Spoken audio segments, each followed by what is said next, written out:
bao trăm năm mối tình nở hoa, gian khó hoa tình ca. Nắm tay nhau bước vào cuộc hai, kết tơ duyên thắm đẹp trời hoa. Xin tình chẳng phôi pha, dìu em dưới một mái nhà. Trần gian mưa nắng đổi thay, sương gió đầy tay. Xin nghiêng vai tròn thủy chung, son sắt bên tình. Nắm tay nhau bước vào cuộc hai, kết tơ duyên thắm đẹp trời hoa. Xin tình chẳng phôi pha, dìu em dưới một mái nhà.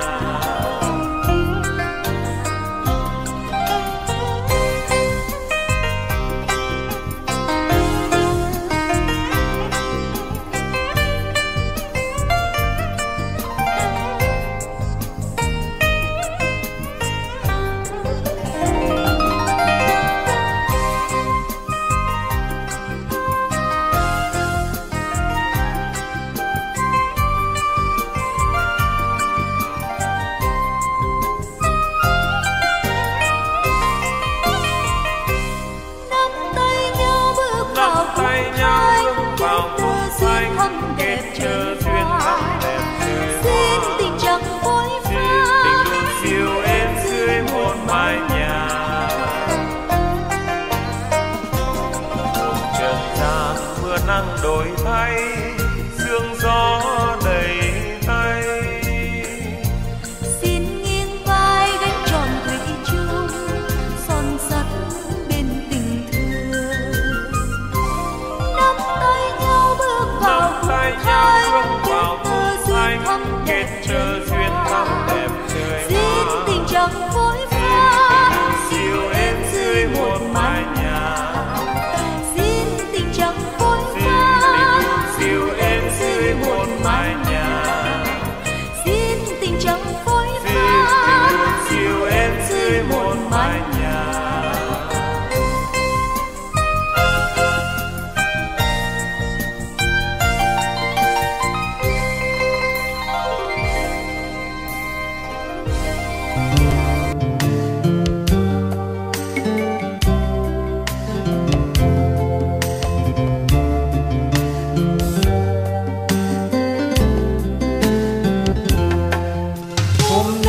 Trước bàn thờ đôi tân hôn đến trao lời hứa ân tình.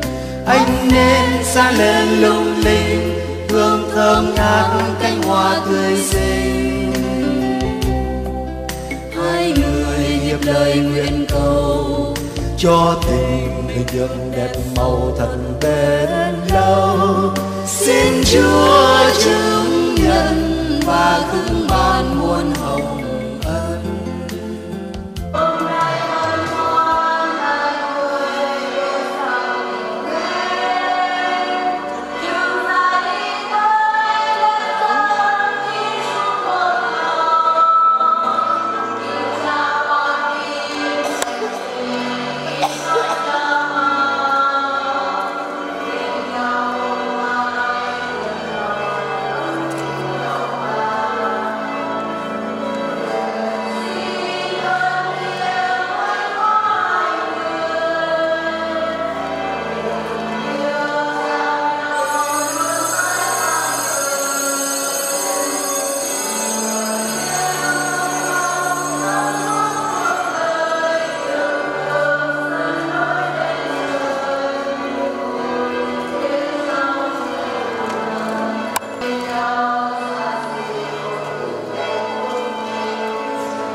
Nhân danh Cha và Con và Thánh Thần.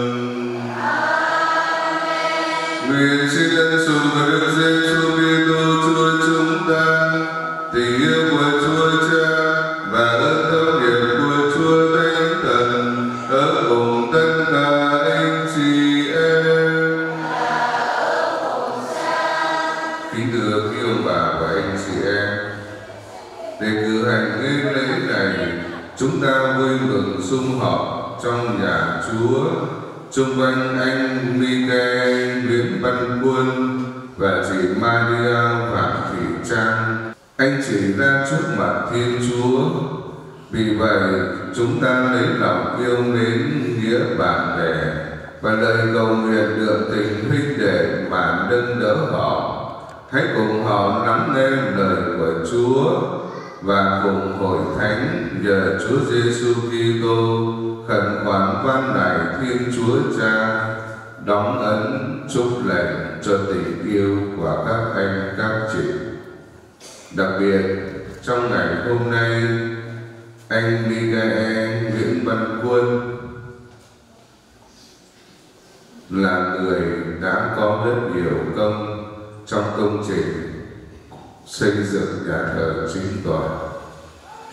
Hơn nữa, anh lại lấy được một cô Minh Cường, cũng là cô số 1 giáo lý viên. Nhà này không phải chỉ có một cô làm giáo lý viên mà có tới 3 người. Không phải chỉ có một chứng nhân của Thiên Chúa mà là cả gia đình.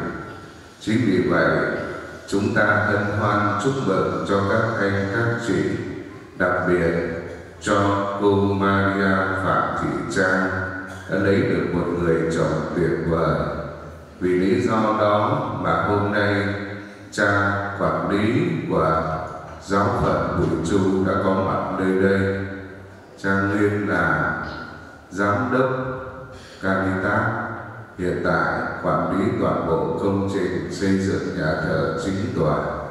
Ngài rất bận nhưng Ngài đã hiện diện để công bố lời Chúa, để chia sẻ và được chứng kiến cho tình yêu của các con. Ta vỗ tràng vào tay cảm ơn cha Giuse cho chúng ta. Chúng ta vào tay chúc mừng các cô dâu chủ đề hôm nay. Xin Chúa chúc lành ban ơn cho tất cả các con, để các con mãi mãi trọn đời yêu thương thủy chung son sắt. Và trong thánh lễ này, chúng ta cũng cầu nguyện cho các đấng bậc tiền nhân và các cô dâu chú rể, người còn sống cũng như người đã qua đời. Với tất cả ý nghĩa đó, giờ đây ta cùng nhìn nhận tội lỗi chúng ta để xứng đáng cử hành bầu nhiệm thánh.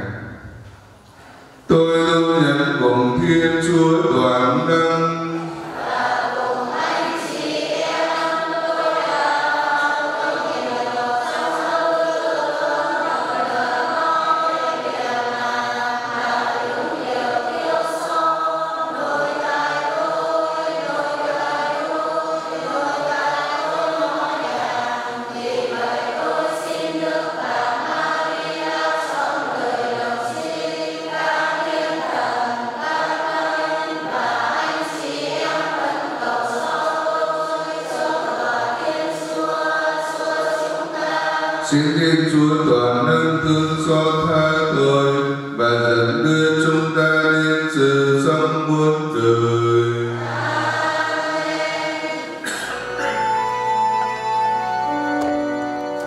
Xin Chúa luôn sống trong con. Xin Chúa luôn sống trong con. Xin Chúa Kitô thương xót chúng con. Xin Chúa Kitô thương xót chúng con. Xin Chúa thương xót chúng con. Xin Chúa thương xót chúng con. Vinh danh Thiên Chúa trên các tầng trời. Và bình an rơi đến cho người hiền lành. Chúng con ca ngợi Chúa. Chúng con chúc tụng Chúa. Chúng con lạy Chúa. Chúng con tôn vinh Chúa. Chúng con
Chúng ta dâng lời cầu nguyện.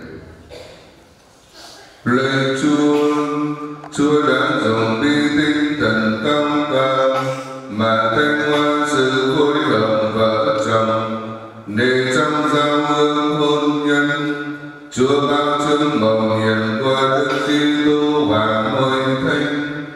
Chúng con này xin Chúa cho các tôi tớ Chúa đây biết lấy biển làm thế những điều họ nhận thức được qua đức tin. Chúng con cầu xin nhờ Đức Giêsu Kitô con Chúa là Thiên Chúa và là Chúa chúng con, để hằng sống và yên trí cùng Chúa, hiển nhất với Chúa Thánh Thần đến muôn thuở muôn đời.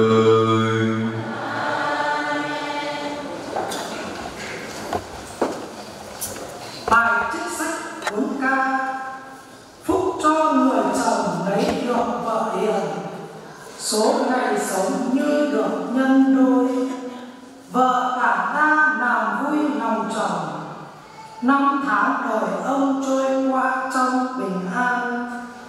Vợ hiền là vật may ban cho người biết kính sợ Chúa, cho người chồng hay làm việc nghĩa.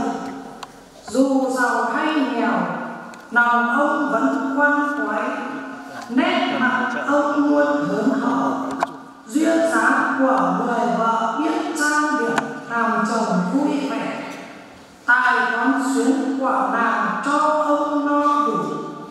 Vợ thông minh và ít nói là quà tặng của Chúa, không gì sánh bằng người có giáo dục. Vợ thánh thiện và đoan trang là ân huệ tuyệt vời, người tiết hạnh thật là vô giá. Mặt trời mọc trên núi của Chúa soi sáng thế gian thế nào, vẻ đẹp của vợ hiền cũng tô điểm ngôi nhà của nàng như vậy. Đó là lời Chúa. Hãy subscribe cho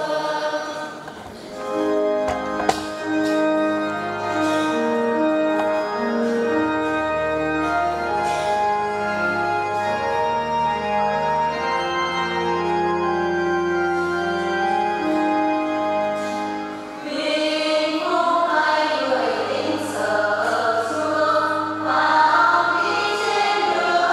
lỡ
Bài trích thư Thánh Phaolô tông đồ gửi những Ê-phê-sô. Anh em thân mến, anh em hãy sống trong tình yêu thương như Đức Kitô đã yêu thương chúng ta và nộp mình vì chúng ta. Hỡi những người đàn chồng, hãy yêu thương vợ như Đức Kitô yêu thương hội thánh và nộp mình vì hội thánh để thánh hóa hội thánh. Khi người dùng nước và lời thanh tẩy hội thánh để bày tỏ cho mình một hội thánh vinh quang, không tỉ ố, không vết nhăn hay mắc điều gì khác tương tự, nhưng để hội thánh nên thánh thiện và vẹn hiển. Cũng thế, người chồng phải yêu thương vợ mình như chính thân mình. Ai yêu thương vợ mình là yêu thương chính mình, vì không ai ghét thân xác mình bao giờ, không nuôi dưỡng và chăm sóc nó như Đức Kitô đã nuôi dưỡng và chăm sóc hội thánh, vì chúng ta là chi thể của thân thể người. Đó là lời Chúa.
Chúa cùng anh chị em. Tin mừng Chúa Giêsu Kitô theo Thánh Ma-thi-ơ. Khi ấy có những người Pha-ri-siêu đến gần Chúa Giêsu để thử người. Họ nói, người ta có được phép lấy vợ mình vì bất cứ lý do gì không? Người đáp lại, các ông chẳng đọc thấy điều này sao? Thừa ban đầu tạo hóa đã dựng nên con người có nam và có nữ, và Ngài phán, bởi thế người nam sẽ lìa cha mẹ và gắn bó với vợ mình, và cả hai sẽ nên một thân xác. Như thế họ không còn là hai, nhưng là một thân xác. Vậy sự gì Thiên Chúa đã kết hợp, loài người không được phân ly. Đó là lời Chúa.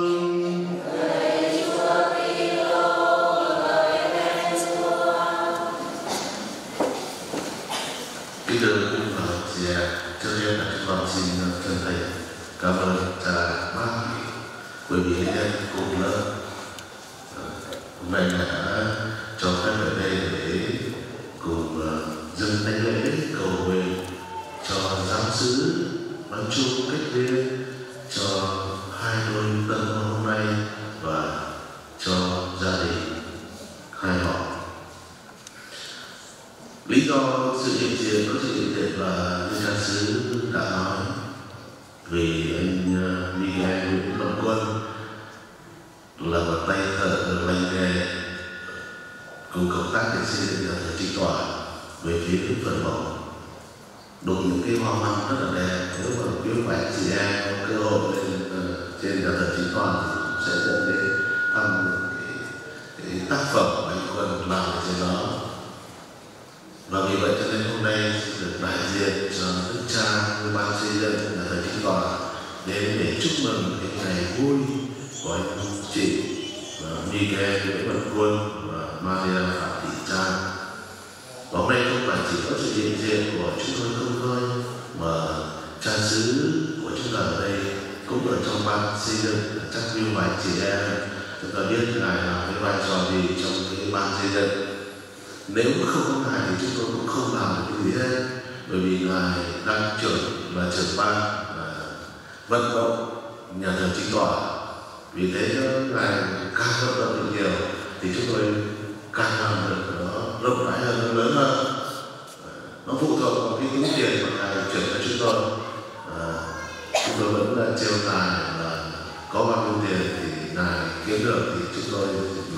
xài hết cái tiền đó. Chúng tôi không kiếm được tiền, nhưng mà chúng tôi lại là người xài tiền. Là cũng là một trong những người rất quan trọng đối với cái công trình nhà thờ Trí Tòa. Cho nên hôm nay tôi hiện diện ở đây và cùng với ngài nữa ở trong ban xây dựng và có cả ông Tránh của nhà thờ Trí Tòa cũng đi cùng với chúng tôi để hiện diện trong cái thánh lễ hôm nay. Xin được chúc mừng hai đôi tân hôn và đặc biệt cảm ơn cha Thánh sứ đã cho về dân lễ ngày hôm nay. Chắc chúng ta phải một tràng vỗ tay để chúng ta cảm ơn các bạn.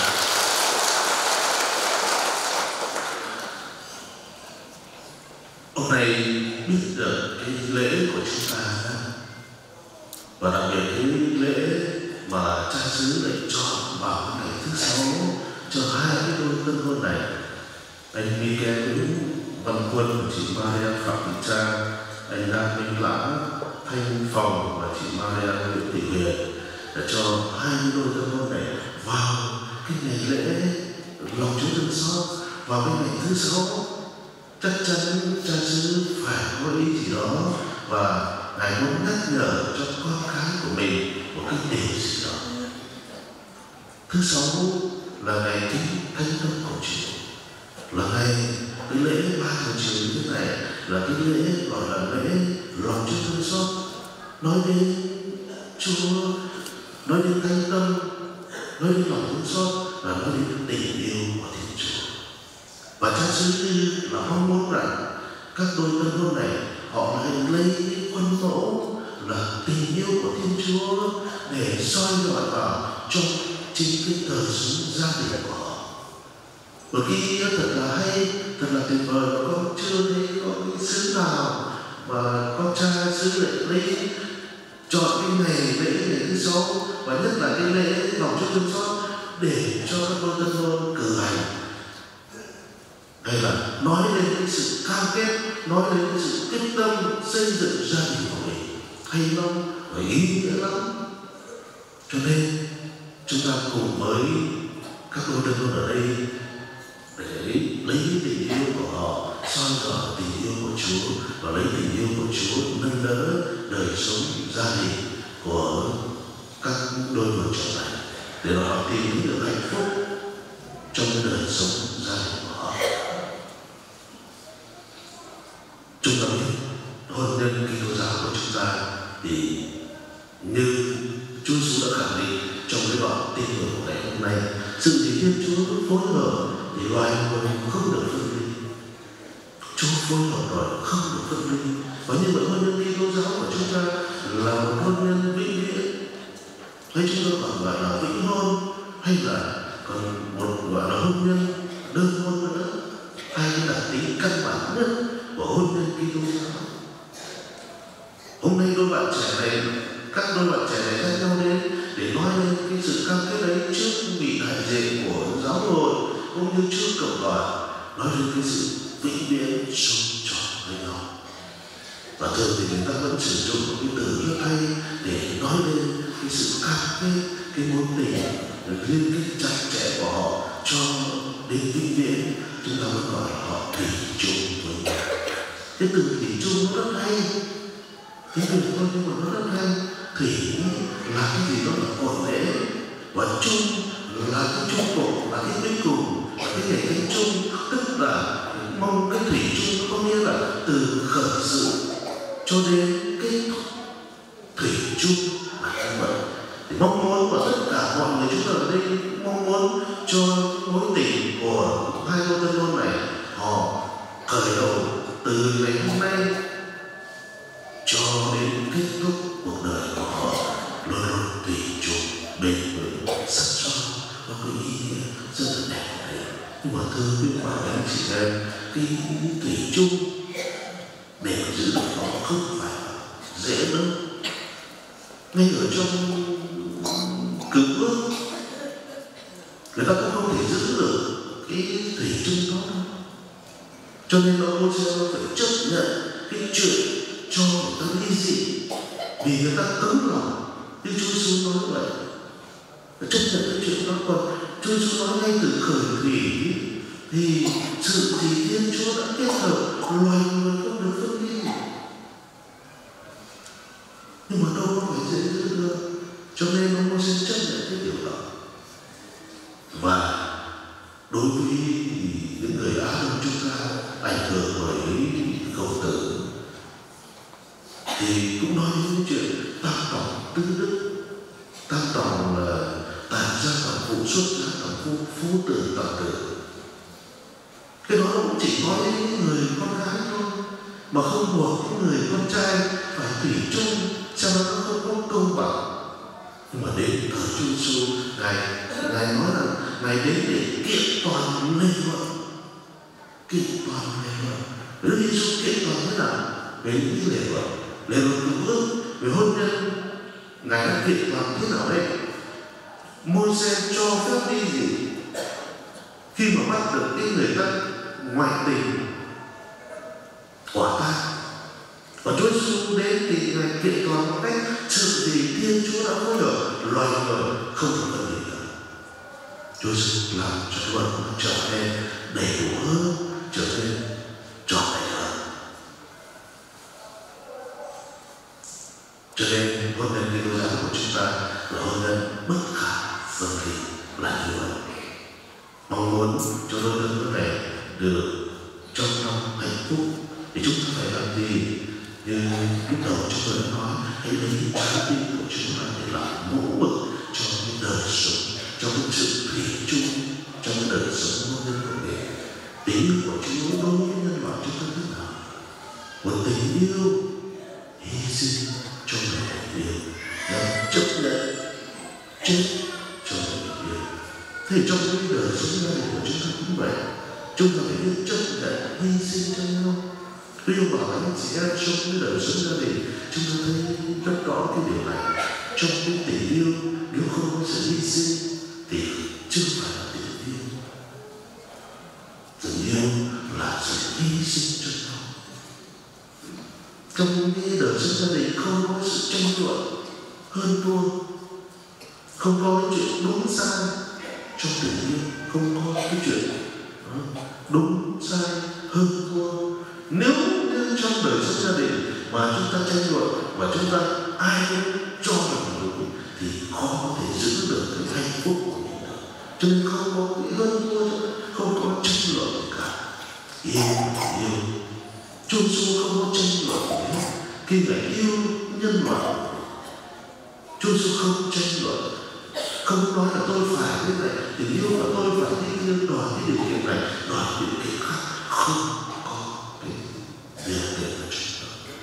Cho nên muốn mà không có tranh luận gì đó thì phải hy sinh, mỗi người phải hy sinh cái tôi của mình.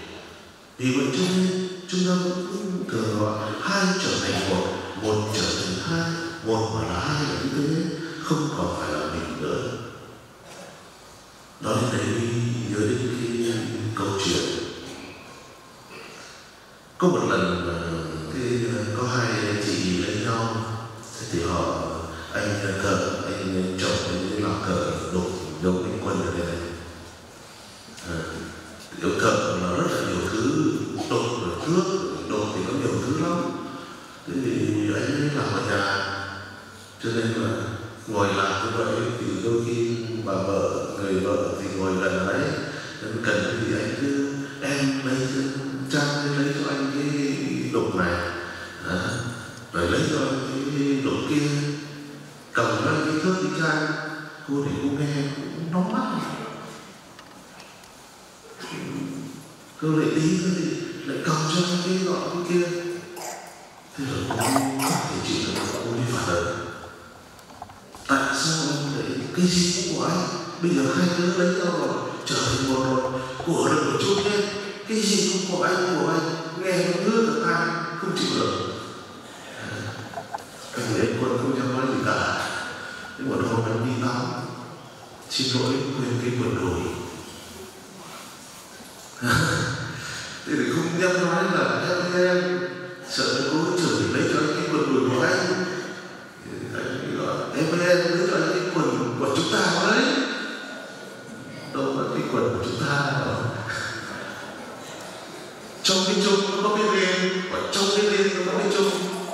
Hai mà trở nên một, và một thì trở nên, nhưng mà vẫn là hai. như vậy. Tôi nói đến cái chuyện muốn sống cái đời sống chung thủy ở thì trước hết hãy học với cái tình yêu và sự hy sinh. Cái điều thứ hai chúng học được nơi thánh tâm của Chúa đó là tình yêu sự tha thứ. Tột đỉnh và cao đỉnh nhất của tình yêu thì đó là sự tha thứ. Ở tình yêu và sự hy sinh là tình yêu trọn vẹn, không có tình yêu nào cao cả hơn tình yêu của người hy sinh tính mạng vì ba đứa của mình. Nhưng mà tình yêu nó đạt đến cái mức độ cao đỉnh nhất, đó chính là tình yêu của sự tha thứ. Trong đời sống gia đình không thể không nói đến sự tha thứ cho nhau. Tức Kitô tha thứ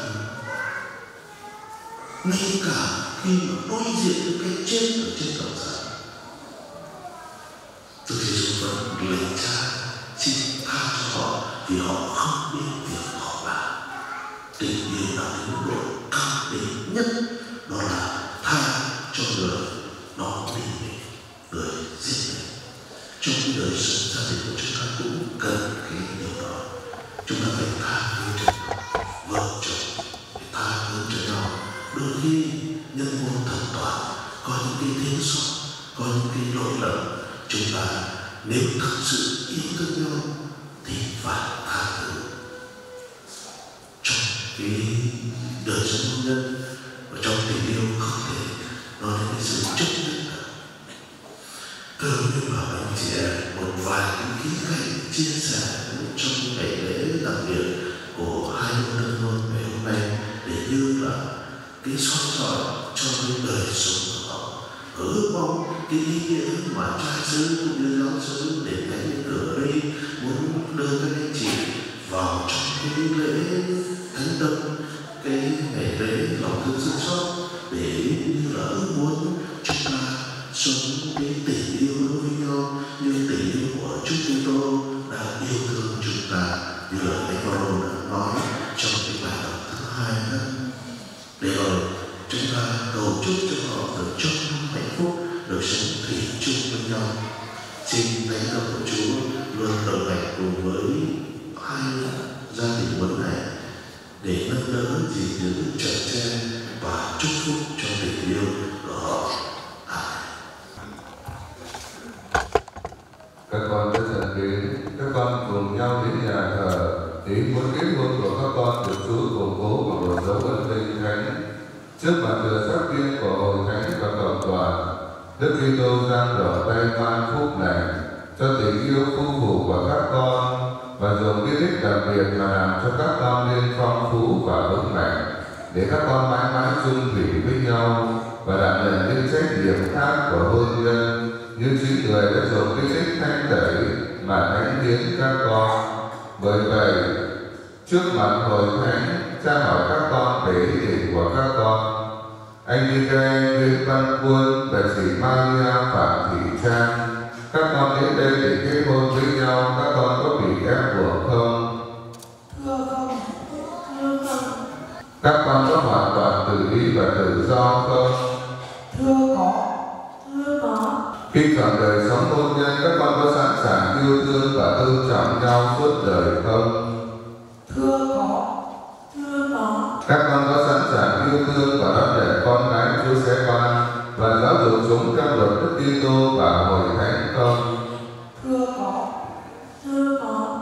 Vậy bởi vì các con đã quyết định thiết lập một giao ước hôn nhân thánh thiện, các con hãy nắm tay nhau và nói đến sự ưng thuận của các con trước mặt Thiên Chúa và hội thánh người.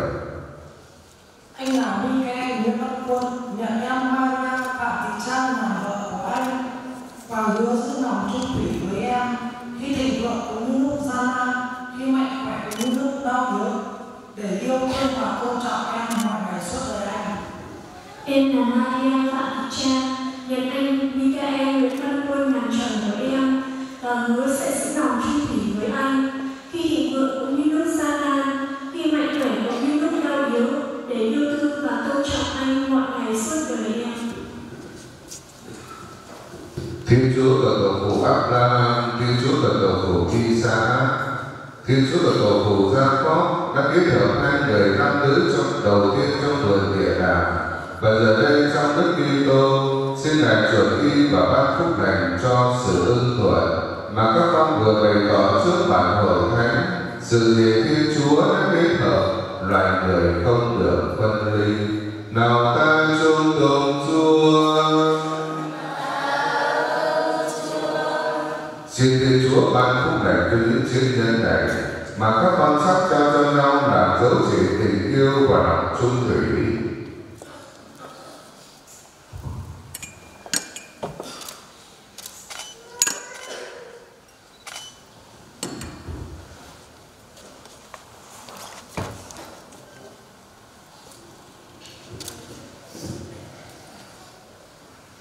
Em Maria Phạm Thị Trang xin em nhận lấy chiếc đá này làm dấu chỉ tình yêu của em và lòng trung thủy của em. Nhân danh Cha và Con và Thánh Thần.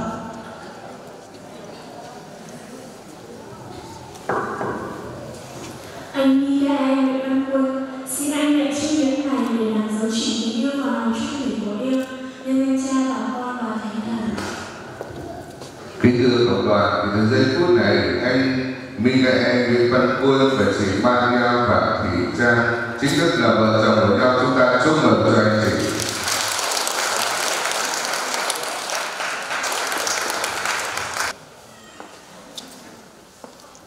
Anh chị em thân mến, Thiên Chúa là tình yêu. Trong ý định tạo dựng, Thiên Chúa muốn chúc lành cho đời sống hôn nhân gia đình. Hôm nay chia vui với các anh các chị vừa thành hôn, chúng ta cùng dâng lời tạ ơn và cầu xin. Đời sống hôn nhân gia đình như trần gian luôn pha lẫn vui buồn. Chúng ta cùng cầu xin Chúa cho anh chị đã thành hôn hôm nay biết luôn ý thức lời kết ước của mình để sống chung tin với Chúa và với nhau. Xin Chúa nhận lời chúng con.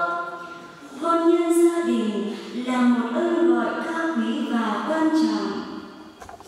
Chúng ta cùng cầu xin Chúa cho mọi gia đình trong giáo xứ chúng ta biết tổ chức tổ ấm gia đình thành một cộng đoàn đầy tin yêu, chuyên cần cầu nguyện để góp phần làm chứng cho Chúa bằng đời sống bác ái yêu thương.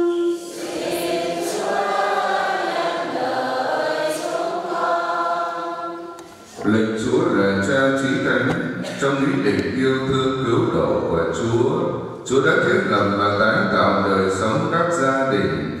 Xin Chúa lắng nghe lời con cái nguyện cầu mà tuôn đổ muôn ơn lành cho đời sống chúng con. Chúng con cầu xin nhờ Đức Kitô Chúa chúng con.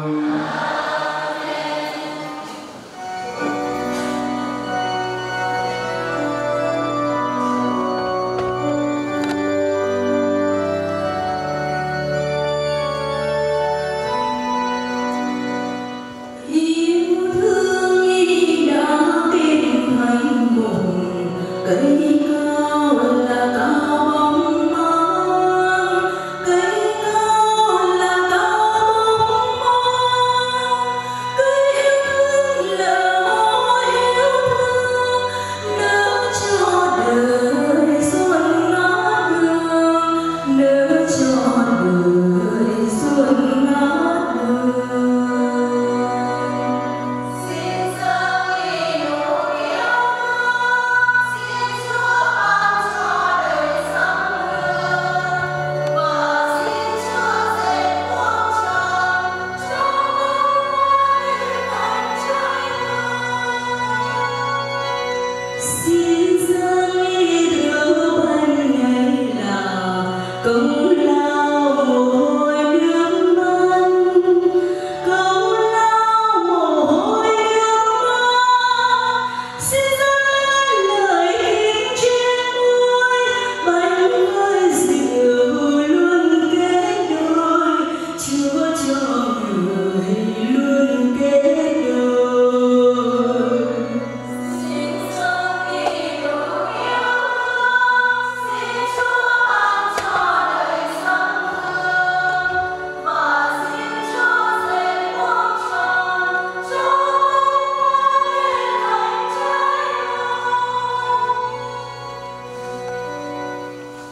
Anh chị em đồng nguyện để hiến lên của tôi là của anh chị em, được Thiên Chúa là Cha toàn năng chân nhân.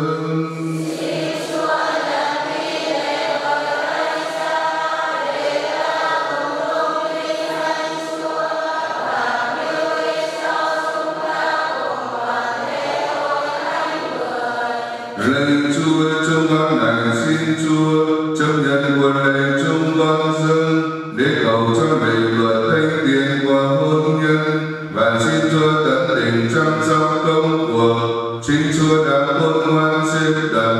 Chúng con cầu xin nhờ Đức Kitô Chúa chúng con. Chúa ở cùng anh chị em. Hãy nâng tâm hồn lên. Hãy ta ơn Chúa là Thiên Chúa chúng ta. Lạy Chúa là Cha trên thánh là Thiên Chúa toàn năng hằng hậu. Chúng con đã ơn Chúa mọi nơi mọi lúc nhờ Đức Kitô Chúa chúng con thật là chính đáng mạnh đạo và đem lại ơn cứu độ cho chúng con.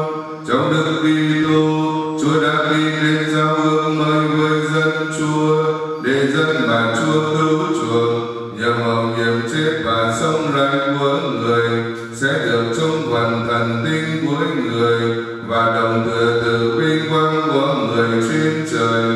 Qua hôn nhân của người nam và người nữ, Chúa cho thấy Đức Kitô vì lòng từ ai vô biên đang quang đại ban ơn chung, để điều mà vi tinh đang thường nghiên sẽ nhắc nhở cho chúng con chương trình kỳ diệu của tình yêu Chúa. Vì thế, cùng với các thiên thần và toàn thể thánh thánh, chúng con ca ngợi Chúa và không ngừng tung hô rằng: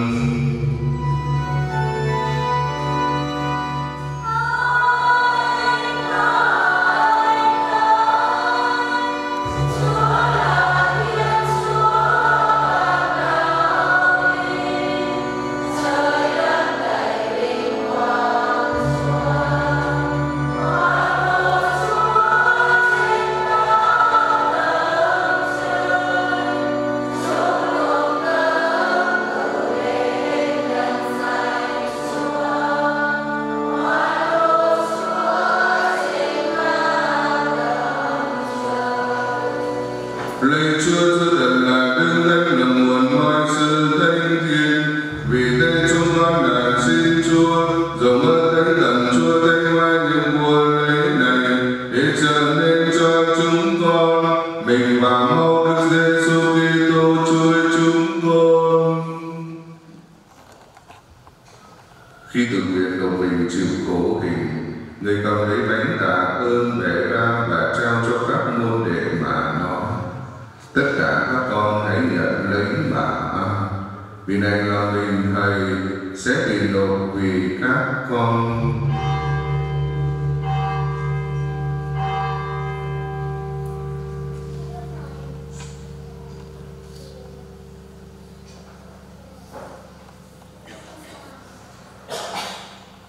Cùng một thể thức ấy sau bữa ăn tối, người cầm lấy chén cúng tạ ơn trao cho các môn đệ mà nói: tất cả các con hãy nhận lấy mà uống, vì này là chén máu Thầy, máu giao ước mới và bí ẩn sẽ đổ ra cho các con, và nhiều người được tha tội.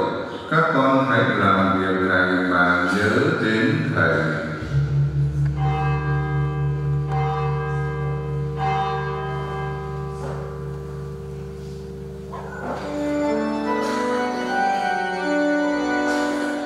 Đây là mầu nhiệm đức tin.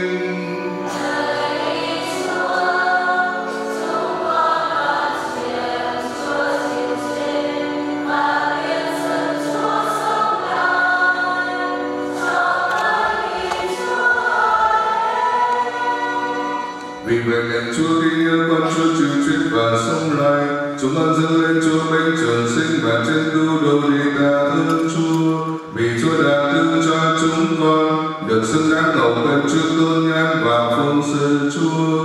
Chúng con ta kiến ngài xin Chúa cho chúng con đi thông vận mình và mau được Kitô, được Kitô nên một nhờ Chúa Thánh Thần. Lạy Chúa, xin nhớ đến lời Thánh Chúa lan rộng khắp hoàn cầu, ý kiến toàn hội thánh trong đức mến, cùng với Đức Giáo Hoàng Francisco, Đức Giám mục Tô-ma chúng con và toàn thể hàng giáo sinh. Lạy Chúa, xin cũng nhớ đến các anh các chị mà Chúa dẫn đưa tới ngày thành hôn hôm nay. Nhờ ơn Chúa, xin cho các anh các chị được bền vững trong tình yêu thương nhau và được sống bình an. Xin Chúa cùng nhau đến anh chị em chúng con an nghỉ trong niềm hy vọng sống lại, và mọi người đặc biệt các bậc tổ tiên ông bà cha mẹ và thân bằng quyến thuộc chúng con đã đi trần trong tình thương của Chúa. Xin nơi thánh được vào hương ánh sáng tôn nhan Chúa. Chúng con lại xin Chúa thương xót tất cả chúng con, cho chúng con được đồng hương sự sống đời đời cùng với Đức Trinh Nữ Maria mẹ Thiên Chúa, Thánh Giuse bàn trăm năm Đức Trinh Nữ, các thánh công đầu, các thánh tử giáo Việt Nam và toàn thể các thánh đã sống đẹp lòng Chúa qua mọi thời đại, và cùng với các ngài chúng con được ca ngợi và tôn vinh Chúa nhờ Đức Giêsu Kitô con Chúa.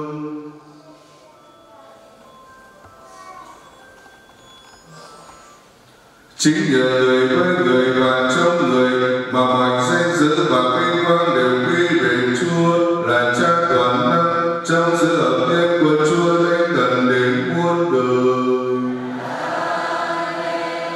Vâng lệnh Chúa cứu thế và theo đệ thức người dạy chúng ta dâng nguyện rằng: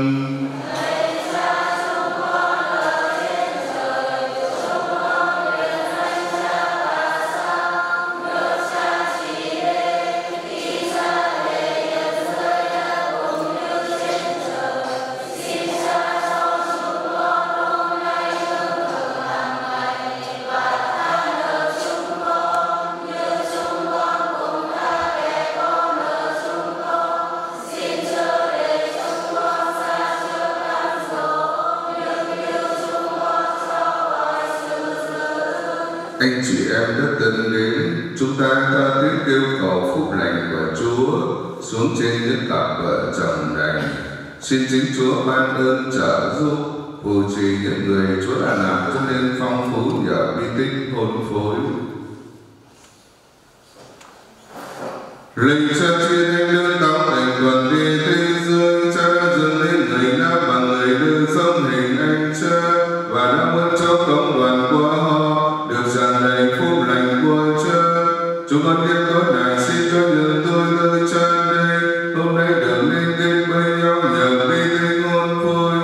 Lạy Chúa, xin tuân độ chan hòa phúc lành của Chúa xuống trên các chị và vào trong năm của các chị. Xin Chúa dòng về lời Thánh Thần của Chúa từ trên cao đốt nóng tâm hồn các anh các chị, để khi vui gần sự trao đến cho nhau trong hôn nhân, các anh các chị biết dùng con gái điểm tu cho gia đình và làm cho hội thánh được nên phong phú.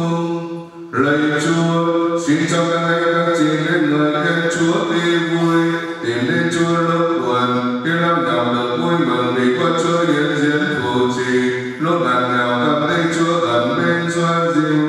Xin cho các anh các chị biết cầu nguyện nơi cống đoàn thanh thiện và làm chứng cho Chúa nơi trần gian, để sau khi được cùng đông đảo bạn bè bao quanh vui ngưỡng tuổi già diêm phúc, các anh các chị đạt tươi nước trời. Chúng con cầu xin nhờ Đức Kitô Chúa chúng con. Bình an của Chúa ở cùng anh chị em. Anh chị em hãy chúc bình an cho nhau.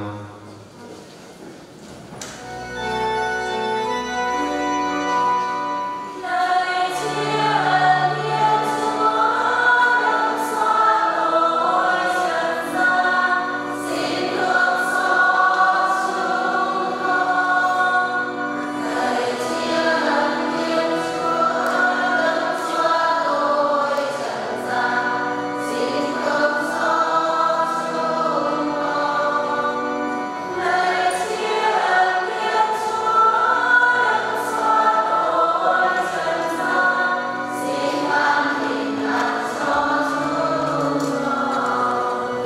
Đến trên Thiên Chúa để đừng xóa tội trần gian, phúc xoay được mời đến giữa tiền chiến Thiên Chúa.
Lạy Thiên Chúa toàn năng, chúng con đảnh xin Chúa cho sức mạnh của bi tinh đàn lành nhân được gia tăng nơi các tôi đỡ Chúa đây, và xin cho mọi người chúng con được hương yêu của hiến lễ chúng con vừa dâng tiên.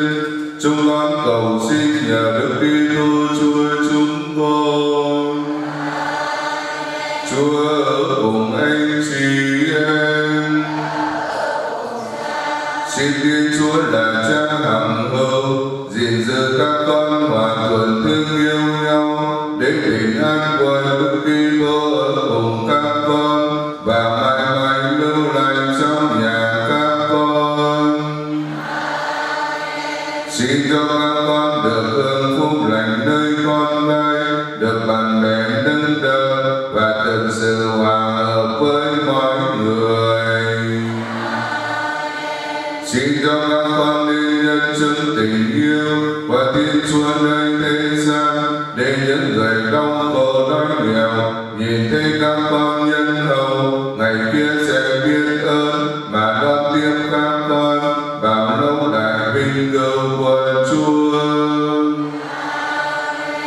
Và xin Thiên Chúa toàn năng là Cha và Con và Thánh Thần ban phúc lành cho anh chị em.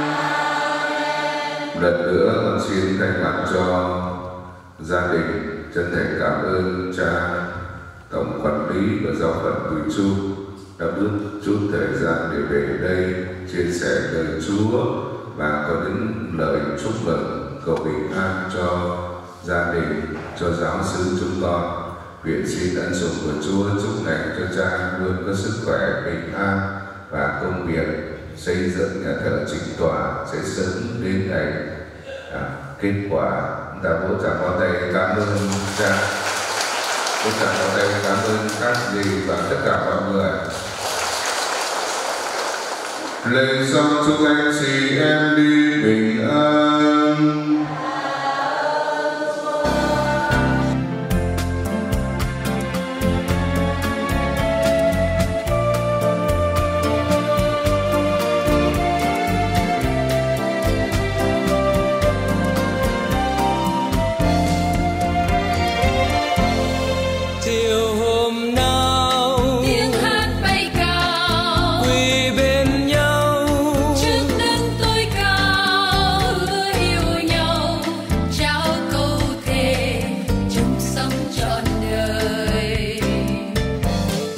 rồi mai